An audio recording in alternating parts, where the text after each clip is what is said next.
Welcome to global fair analysis. आज हम बात करेंगे 2024-25 के इंटरिम बजट की। इस बार मिनिस्ट्री ऑफ फाइनेंस की तरफ से finance minister Mrs Nirmala Sitharaman ji ने लोकसभा में इंटरिम बजट पेश किया। क्योंकि लोकसभा के इलेक्शन अप्रैल मई में होने वाले हैं और आगे चलकर कोई भी पॉलिटिकल पार्टी अपनी सरकार बना सकती है और तब तक के लिए ये interim budget he in action रहेगा। देखिए इंटरिम बजट और यूनियन बजट क्या होता है और इसमें क्या डिफरेंसेस हैं।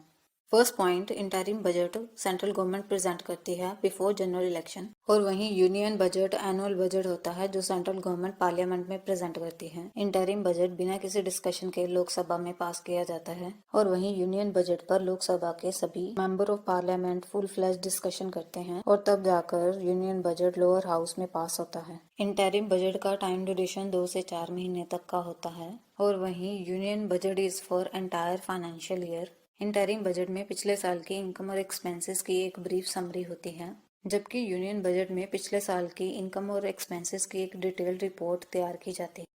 सबसे पहले आते हैं 2024 के बजट के मेजर पॉइंट। सबसे पहला पॉइंट है 2023-24 की प्रोजेक्टेड रियल जीडीपी 7.3% रही। Real GDP calculated on the base of the current price level after adjusting inflation deflation effect, यानी इन्फ्लेशन डिफ्लेशन इफेक्ट के कैलकुलेट करने के बाद जीडीपी की जो वैल्यू आती है उसे रियल जीडीपी कहते हैं। नेक्स्ट है फिस्कल डेफिसिट को 2025-26 में 4.5% तक रिड्यूस करने का टारगेट है। फिस्कल डेफिसिट का मतलब है सरकार अपने रेवेन्यू से कितना ज्यादा एक्सपेंस करती है।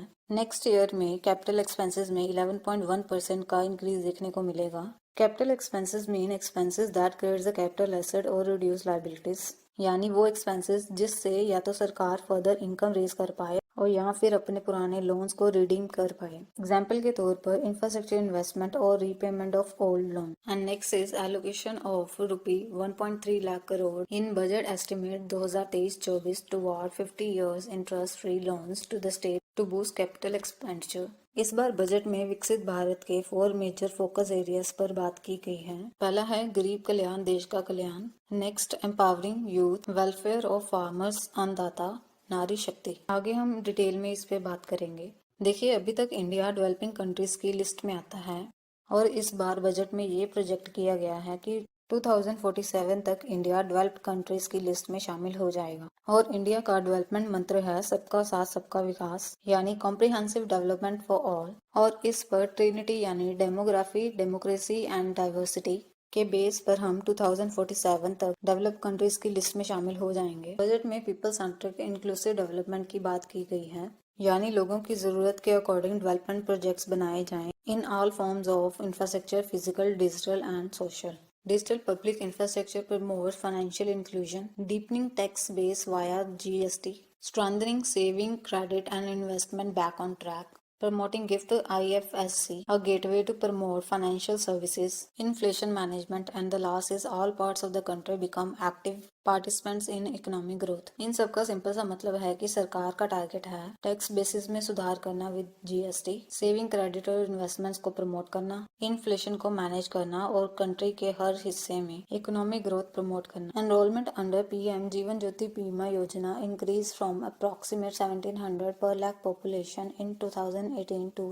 अप्रोक्सीमेट 13,000 पर lakh population in October 2023। PM Jeevan Jyoti Bima योजना एक लाइफ इंश्योरेंस स्कीम थी जो 2015 में शुरू हुई, जिसमें लोग लाइफ इंश्योरेंस और डेथ बेनिफिट इंश्योरेंस ले सकते थे अप टू 2 लाख रुपए। और इसमें भी सरकार का कहना है कि उन्होंने पीएम जीवन ज्योति बीमा योजना में और भी एनरोलमेंट्स बढ़ाई हैं। नेक्स्ट है health cover under Ayushman Bharat scheme, जिसमें सरकार ने आशा, आंगनवाड़ी वर्कर्स और हेल्पर्स को भी कवर किया है। और नेक्स्ट है पीएम आवास योजना में सरकार 3 करोड़ नए घर बनाने के अपने इस टारगेट के बहुत नजदीक है और सरकार का टारगेट है आने वाले 5 सालों में 2 करोड़ नए घर बनाए जाएं।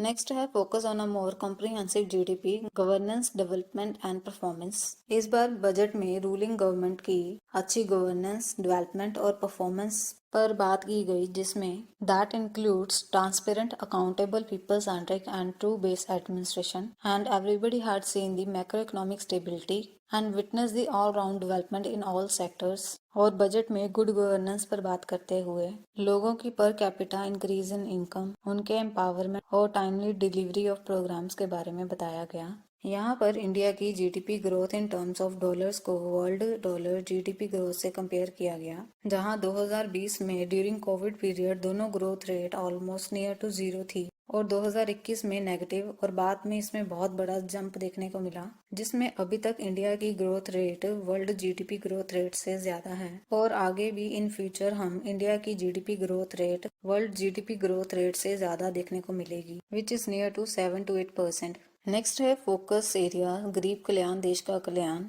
इसमें हम देखेंगे कि सरकार ने गरीब कल्याण योजना के अंतर्गत लोगों को क्या क्या बेनिफिट्स प्रोवाइड किए हैं। सबसे पहले है डायरेक्ट बेनिफिट ट्रांसफर में सरकार ने 2.7 लाख करोड़ की बचत की। सेकेंड है 25 crore people moved out of multi dimension poverty. और पीएम स्वनिधि स्कीम के अंतर्गत 78 लाख स्ट्रीट वेंडर्स को क्रेडिट असिस्टेंस प्रोवाइड की गई, यानी उन्हें चीप और अफोर्डेबल लोन्स प्रोवाइड किए गए। और इस डायग्राम में डिक्लाइन इन हेडकाउंट रेशियो में मल्टी डायमेंशन पॉवर्टी को रिप्रेजेंट किया गया है, जिसमें 2005-6 में approximate 55% population is under poverty, but in 2022-23 में ये दर 11.3% रह गई। और यूथ एम्पावरमेंट में सरकार स्किल डेवलपमेंट प्रोग्राम्स लेकर आई, जिसमें 1.4 करोड़ लोग अभी तक ट्रेंड किए जा चुके हैं। और वहीं दूसरी तरफ पीएम मुद्रा योजना में 43 करोड़ लोन सैंक्शन किए जा चुके हैं। नेक्स्ट चार्ट में रिप्रेजेंट है increase in PM Shri budget allocation. PM Shri यानी PM school for rising India, जिसमें न्यू एजुकेशन पॉलिसी 2020 के तहत 14,500 स्कूल्स बनाने का प्रोजेक्ट है, जिसकी टोटल कॉस्ट है 27,360 करोड़ फॉर द 5 years, जहां फाइनेंस मिनिस्ट्री का 2023-24 में बजट एस्टिमेट है 4,000 करोड़ रुपए एलोकेट करना, और वहीं 2024-25 में एस्टिमेट है 6,050 करोड़ रुपए एलोकेट करना। और वहीं एजुकेशन को प्रमोट करते हुए 2023 में 23 नई आईआईटीज, 2022 में 22 नए एम्स और 2023 में 1113 नई यूनिवर्सिटीज बनाई गई। और इस बार का प्रोजेक्ट है 7 नए आईआईटीज, 6 नए ट्रिपल आईआईटीज, 7 नए आईआईएम्स और 15 एम्स और 390 नई यूनिवर्सिटीज बनाए जाएं। आगे देखिए फार्मर्स के लिए सरकार का बजट, जिसमें पीएम किसान सम्मान निधि के अंतर्गत 11.8 करोड़ फार्मर्स को डायरेक्ट फाइनेंशियल असिस्टेंस प्रोवाइड की गई। ये स्कीम 2019 में ministry of agriculture and farmer welfare के द्वारा स्टार्ट की गई, जिसमें फार्मर्स को 6,000 रुपए 3 इंस्टॉलमेंट्स में दिए जाएंगे। नेक्स्ट है पीएम फसल बीमा योजना के अंतर्गत 4 करोड़ फार्मर्स को क्रॉप इंश्योरेंस मिला। ई नाम स्कीम से सरकार ने मंडी सिस्टम को डिजिटलाइज किया, और जिसमें अभी तक 1361 मंडीज को जोड़ा जा चुका है और 1.8 करोड़ फार्मर्स को भी लाभ मिला, और इसमें अभी तक 3 लाख करोड़ रुपीस की ट्रेडिंग को रिकॉर्ड किया जा चुका है। नेक्स्ट इस चार्ट में देखिए over the time increase in the production of wheat and rice, जिसमें राइस की प्रोडक्शन इन 2023-24 में 38 लाख मैट्रिक टन और वहीं व्हीट की 262 lakh metric ton production estimation है। इस बार बजट में नेक्स्ट फोकस एरिया है नारी शक्ति। इसमें सबसे पहले है मुद्रा योजना में 30 करोड़ लोन वुमेन्स को मिले, और women enrollment in higher education increase by 28% in 10 years। STEM education यानी साइंस, टेक्नोलॉजी, एंटरप्रेन्योर और मैथमेटिक्स में फीमेल का रेशियो 43% रहा, and 1 crore women provided assistance by 83 lakh self help groups. Female labour participation ratio 2017-18 में 23.3% रहा, और वहीं 2022-23 में 37% हो गया। नेक्स्ट नारी शक्ति के अंतर्गत ही union finance ministry announces vaccination to prevent cervical cancer between the age group of the girls 9 to 14 years, and last is anganwadi centre to be upgraded under Saksham anganwadi and Poshan 2.0।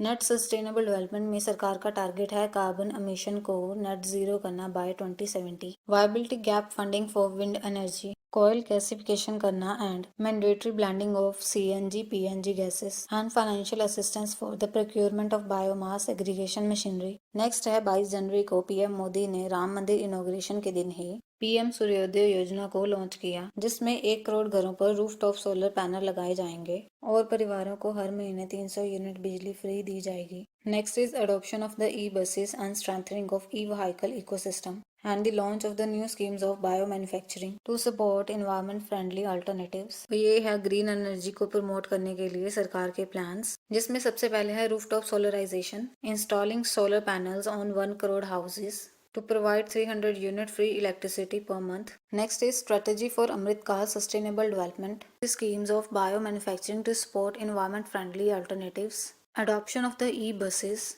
promoting green energy commitment toward net zero by 2070, coal gasification, mandatory blending under CNG, PNG gases for domestic purposes। यहाँ पर दिखाया गया है कि सरकार ने green energy को promote करने के लिए क्या क्या इनिशिएटिव्स लिए। 2004 में जहां non fossil fuel install electricity capacity 30.4 थी, वहीं ये कैपेसिटी नवंबर 2023 में बढ़कर 43.9% हो गई। और प्राइम मिनिस्टर उज्ज्वला योजना के अंतर्गत 10 करोड़ से भी ज्यादा LPG कनेक्शंस बांटे गए।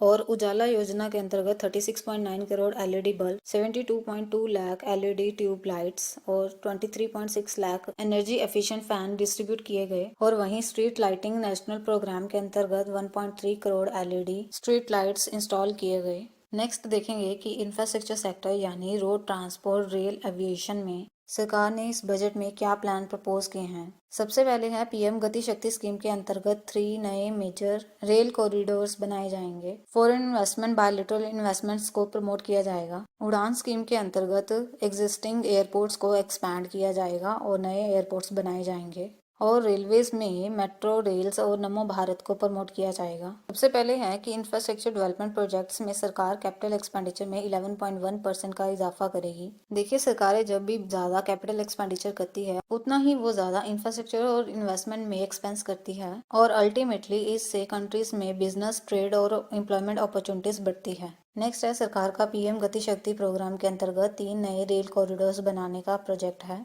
इसमें सबसे पहले है energy, mineral and cement corridor, port connectivity corridor and high traffic density corridor. Next इस बजट में प्रपोज किया गया है 40,000 नॉर्मल रेल बोगीज को वंदे भारत स्टैंडर्ड के अकॉर्डिंग ट्रांसफॉर्म करना to provide safety, convenience and comfort to the passengers. और number of the airports को डबल करना यानी total 149 in the next 10 years. और इसीलिए सरकार 1000 से भी ज्यादा नए एयरक्राफ्ट के लिए ऑर्डर प्लेस कर चुकी है। और वहीं दूसरी तरफ सरकार मेट्रो रेल्स और नमो भारत ट्रेन सिस्टम को सपोर्ट कर रही है। यहाँ इस ग्राफ में दिखाया गया है कि over the past few years capital expenditure as per GDP बढ़ रहा है, जो कि फाइनेंशियल ईयर 2018 में बिलो 3 लाख करोड़ था, वो बजट एस्टिमेशन में फाइनेंशियल ईयर 2025 में मोर देन 10 लाख करोड़ होगा। नेक्स्ट है doubling of FDI inflow. Finance ministry ने बताया है कि एफडीआई इनफ्लो 2005 से 2014 तक $298 बिलियन रहा, वहीं 2014 से 2023 तक $596 बिलियन रहा। नेक्स्ट है इम्प्रूवमेंट इन फिजिकल इंफ्रास्ट्रक्चर। इसमें फाइनेंस मिनिस्ट्री ने डिफरेंट इंफ्रास्ट्रक्चर सेक्टर्स की ग्रोथ रेट को रिप्रेजेंट किया है, जिसमें सबसे पहले है कि फाइनेंशियल ईयर 2022 में 1,44,000 किलोमीटर ऑफ नेशनल हाईवेज बनाए गए। ओवर द टाइम कितने कार्गो ट्रैफिक, कितने नए रेल रूट्स बनाए गए। और फाइनेंशियल ईयर 2022 में 149 नए एयरपोर्ट्स बनाए गए। नेक्स्ट है aspirational district programme to assist states in faster development including employment generation. सबसे पहले है percentage of the women registration for antenatal care for the first trimester October 2023 में बढ़कर 89% हुआ। और नेक्स्ट है पीएम जीवन ज्योति बीमा योजना के अंतर्गत एनरोलमेंट पर लाख पॉपुलेशन, जो पहले 2018 में अप्रॉक्सीमेट 1700 था, वो अक्टूबर 2023 में बढ़कर अप्रॉक्सीमेट 13,000 पर लाख पॉपुलेशन हो गया। नेक्स्ट है हेल्थ केयर सेक्टर में भी सरकार ने नारी शक्ति यानी वुमेन एम्पावरमेंट को प्रमोट किया। Encourage cervical cancer vaccination for the girl 9 to 14 years, early child care and development programmes under Saksham anganwadi and Poshan 2.0, U win platform for immunisation effort of mission Indradhanush. और हेल्थ केयर सेक्टर में भी Ayushman Bharat scheme के अंतर्गत आशा, anganwadi workers और helpers को cover किया जाएगा। और हाउसिंग सेक्टर में प्रधानमंत्री आवास योजना के अंतर्गत government is close to achieve the target of 3 crore houses. और उनका टारगेट है कि आने वाले 5 सालों में 2 करोड़ और नए घर बनाना। और सरकार का प्लान है कि मिडिल क्लास के लिए भी हाउसिंग स्कीम को लॉन्च करना, जहां सरकार का पीएम आवास योजना में 2023-24 में बजट एस्टिमेशन है 79,590 करोड़ और वहीं 2024-25 का बजट एस्टिमेशन है 80,671 करोड़। और वहीं टूरिज्म सेक्टर में सरकार चाहती है कि स्टेट्स में इंफ्रास्ट्रक्चर इन्वेस्टमेंट किया जाए ताकि टूरिज्म को बढ़ाया जा सके। इंफ्रास्ट्रक्चर के लिए सरकार स्टेट्स को long term interest free loans provide करेगी। देखिए, इंडिया के रिच कल्चर, टूरिज्म और डाइवर्सिटी को ही प्रमोट करने के लिए सरकार ने G20 की मीटिंग 60 डिफरेंट प्लेसेस पर कंडक्ट की थी। इसके लिए सरकार न सिर्फ बड़ी बड़ी स्टेट्स बल्कि लक्षद्वीप जैसे आइलैंड्स पर भी इंफ्रास्ट्रक्चर इन्वेस्टमेंट्स प्रोजेक्ट्स प्लान कर रही है। नेक्स्ट है enhancing tourism across the nation. इसमें सरकार रेटिंग सिस्टम फ्रेमवर्क तैयार कर रही है, जिससे रेटिंग सिस्टम के थ्रू देश भर के आइकॉनिक टूरिस्ट सेंटर्स में टूरिज्म और बिजनेस को प्रमोट किया जा सके। And states to provide long term interest free loans and promoting of the tourism and infrastructure even in the island including Lakshadweep. Next है एग्रीकल्चर एंड फूड प्रोसेसिंग में government post harvesting activities में public private investments को promote करेगी। Application of nano DAP to be expanded in all agro climatic zones. और oil seed आत्मनिर्भर strategy के अंतर्गत सरकार का टारगेट है ऑयल सीड्स के इंपोर्ट्स को कम करना और देश में ऑयल सीड की प्रोडक्शन को प्रमोट करना। And next is government aim for comprehensive programme for dairy development to be formulated. और पीएम मत्स्य योजना के अंतर्गत 5 इंटीग्रेटेड एक्वा पार्क्स भी सेटअप किए जा रहे हैं। और नेक्स्ट है कि ब्लू रेवोल्यूशन में सरकार ने अपना बजट बढ़ाया है। 2024-25 का बजट एस्टिमेशन है 2352 करोड़। और वहीं PM micro food processing entrepreneurship 2024-25 का बजट एस्टिमेशन है 880 करोड़। ये है फिशरी और डेयरी डेवलपमेंट की डिटेल रिपोर्ट, जिसमें सरकार 5 इंटीग्रेटेड एक्वा पार्क सेटअप कर रही है और सरकार का टारगेट है सी फूड एक्सपोर्ट डबल करना सिंस 2013-14। और ब्लू इकोनॉमी 2.0 के अंतर्गत सेपरेट डिपार्टमेंट ऑफ फिशरीज बनाया जाएगा। और पीएम मत्स्य योजना के अंतर्गत सरकार का टारगेट है एक्वा कल्चर प्रोडक्टिविटी एग्जिस्टिंग 3 से बढ़ाकर 5 टन पर हेक्टेयर तक करना और एक्वा कल्चर प्रोडक्टिविटी का एक्सपोर्ट डबल करना to 1 lakh crore and generating the employment opportunities for 55 lakh people. और डेयरी डेवलपमेंट के लिए भी सरकार ने Rashtriya Gokul mission, national livestock mission, infrastructure development funds for dairy processing जैसे स्कीम्स, मिशंस और फंड एलोकेट किए हैं। नेक्स्ट हम इन ग्राफ्स में देखेंगे सरकार के डिफरेंट सेक्टर्स में परफॉर्मेंस। फाइनेंशियल ईयर 2024 में हमें करंट अकाउंट डेफिसिट में गिरावट देखने को मिलेगी, जो कि होगी नियरली 1% ऑफ द जीडीपी। और दूसरी तरफ सरकार का मानना है कि अनएम्प्लॉयमेंट रेट भी डिक्लाइन करेगी, जो कि 2017-18 में 6.1 थी और वहीं अनएम्प्लॉयमेंट डिक्लाइन करके 2022-23 में 3.2% रही। और वहीं दूसरी तरफ ग्रोस नॉन परफॉर्मिंग एसेट्स में भी हमें डिक्लाइन देखने को मिला, जो कि फाइनेंशियल ईयर 2018 में 11.2% था, वहीं सितंबर 2023 में 3.2% रहा। और दूसरी तरफ लोग डिजिटल ट्रांजैक्शन को भी बहुत ज्यादा सपोर्ट कर रहे हैं। फाइनेंशियल ईयर 2024 में मोर देन 14,000 करोड़ का डिजिटल ट्रांजैक्शन देखने को मिलेगा। नेक्स्ट है rise in average monthly gross GST collection, जो कि फाइनेंशियल ईयर 2024 में 1.7 लाख करोड़ रहेगा। एंड नेक्स्ट है fall in headline inflation in financial year 2024 would be 5.5%। Next है अचीवमेंट्स ऑफ टैक्सेशन रिफॉर्म्स। पिछले 10 सालों से डायरेक्ट टैक्स कलेक्शन में 3 गुना ज्यादा कलेक्शन देखने को मिला and number of the returns files swelled to 2.4 times. और इस बार सरकार ने फास्टर रिफंड पॉलिसीज को अपनाया है, जिसमें रिटर्न्स को 93 डेज से कम करके 10 डेज कर दिए गए हैं। Average monthly gross GST collection double to 1.66 lakh crore in financial year 2024. Increase in tax bouncy of the state revenue from 0.72% to 1.22% in the post-GST period. Next है positive sentiments about GST. 94% of the industry leaders viewed transition to GST as largely positive, and 80% of the respondents feel GST had to lead to supply chain optimization and decline in import. 47% of the inland container depot, 28% of the air cargo complex, 27% at seaports. Next है startups और investments को promote करने के लिए सरकार ने नए startups को टैक्स एक्सेम्पशन की सीमा को मार्च 2024 से बढ़ाकर मार्च 2025 कर दी है। नेक्स्ट है सरकार ने आउटस्टैंडिंग डायरेक्ट टैक्स डिमांड को भी विड्रॉल कर लिया है, which would ultimately benefit the 1 crore tax payers. Next है retention of same tax rates for the direct and indirect taxes including import duties. और कॉर्पोरेट टैक्स रेट्स को 22% से 15% कर दिया गया है। और जिनकी एनुअल इनकम 7 लाख रुपए है, they are not liable to pay any tax. These are the major points about the tax. Direct tax swelled to 2.4 times in the past decade. GST collection doubled to 1.66 lakh crore. और next है income tax rebate, जो 2013-14 में 2.2 लाख थी, वहीं अब बढ़कर 7 लाख हो गई है। और सरकार ने कॉर्पोरेट टैक्स में भी बड़ी गिरावट की है, जो पहले 30% थी, अब 22% for the existing domestic companies and 15% for new manufacturing companies. Next है threshold for presumptive taxation for the retail business was increase from 2 crore to 3 crore. Retail business में सरकार ने थ्रेशोल्ड लिमिट्स को 2 करोड़ से बढ़ाकर 3 करोड़ कर दिया है। थ्रेशोल्ड लिमिट्स का मतलब है जिनके रिटेल बिजनेस की वैल्यू 3 करोड़ है उन्हें बिजनेस अकाउंट्स बुक्स मेंटेन करने की जरूरत नहीं है, और वहीं प्रोफेशनल्स के लिए ये लिमिट 50 लाख से 75 लाख कर दी गई है। नेक्स्ट है रेवेन्यू कम फ्रॉम, यानी सरकार का फाइनेंशियल ईयर में जितना रेवेन्यू जनरेट हुआ है वो किस सोर्स से जनरेट किया गया है।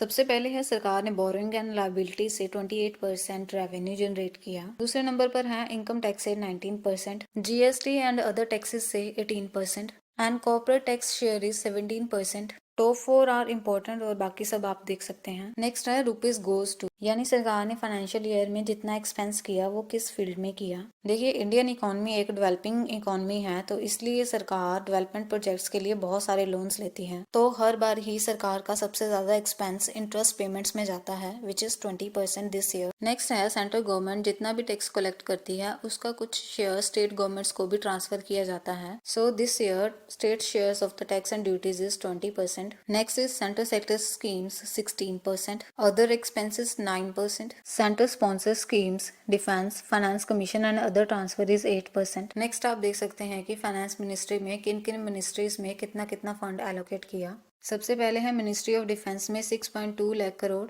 नेक्स्ट है ministry of road transport and highways 2.78 lakh crore and ministry of railways 2.55 lakh crore. ये थे टॉप 3 मिनिस्ट्रीज जिसमें सबसे ज्यादा फंड एलोकेट किया, और बाकी का आप देख सकते हैं। नेक्स्ट हम देखेंगे कौन सी मेजर स्कीम्स में सरकार ने कितना फंड एलोकेट किया। मनरेगा में 2024-25 budget estimation is 86,000 crore, Ayushman Bharat 7,500 crore, production linked incentive scheme 6,200 crore. Next is modified programme for development of semiconductors and display manufacturing ecosystem 6,900 crore, solar power grid 8,500 crore, national green hydrogen mission 600 crore. Next is receipts and expenditure. It has 4 components: revenue receipts, capital receipts, revenue expenditure, capital expenditure. Revenue receipts and revenue expenditures means the receipts and expenditure that doesn't create capital asset or doesn't reduce any liabilities.